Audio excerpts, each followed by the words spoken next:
गणपतीची पसंती करताना शाडूच्या गणपतीची पसंती बघायला गेलो आम्ही.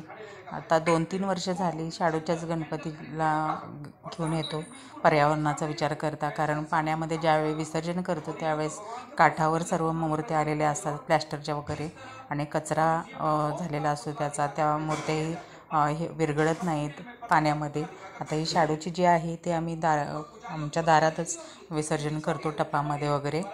आणि तो जे शाडू उरलेला असतो तो कुंडीत वगैरे घालतो आम्ही. जे पाणी असतं ते कुंड्यांना घालून घेतो झाडांना.